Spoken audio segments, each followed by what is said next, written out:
How we doing? Oh man, what's your earliest memory with the horses? Earliest memory, I'd say probably walking into Finger Lakes racetrack with my dad and me holding his index finger, walking in and asking him, is this horse going to get claimed? Is this horse going to get claimed? It was one of my favorite horses, and he's like, no, he had to tell me over and over again, it's an allowance race, you can't get claimed. So that's probably the earliest memory I have, is working with my parents up at Finger Lakes.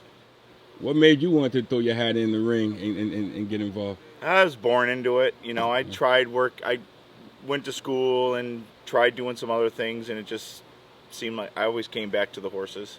Your favorite moment in this life for you?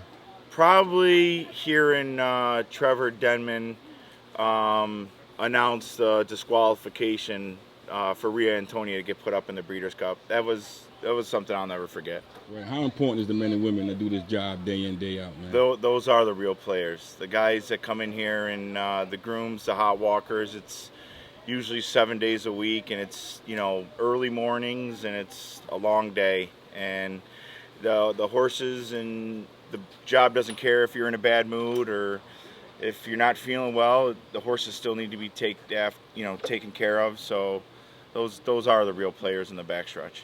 And you know, what make a good groom? So a good groom takes care of his horses. A good groom loves his horses like they're his own or her own, and it's just someone that just enjoys being with the horses. That's the main thing. You got to be able to really enjoy working with the horses. Sure, I see all the flowers. What kind of inspired that vibe back here? You know, when I was younger and used to come up here, I live here now, but I used to enjoy going around the backstretch and, you know, seeing all the barns and all the nice horses, and kind of have my own little spot over here, myself and George Abreu, and we kind of just make it so it's a nice place to be. I think the horses enjoy it here, and I enjoy it, so I think that's, you know, kind of just that's what makes Saratoga that much more special. You know, who was a mentor for you, man, early on?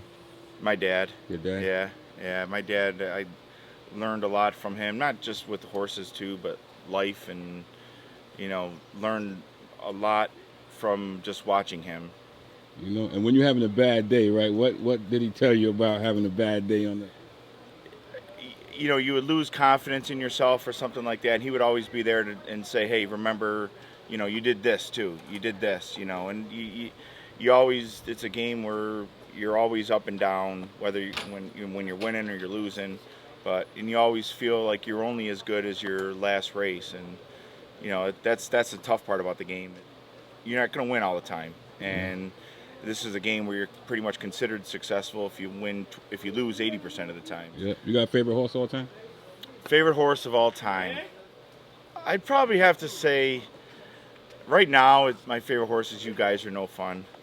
She's just a horse that kind of defied odds and was a pretty neat horse to be around. She tries every time she goes out there, and she's not a stake horse or nothing, and you couldn't tell her that she's not. Yeah. And who's the best jockey you ever seen ride a horse?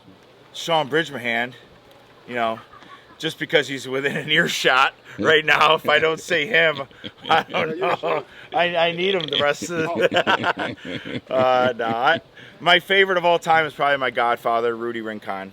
That's my favorite jockey of all time. Yes. And oh man, it was a pleasure, man. Thank you. Thank you very much. All right.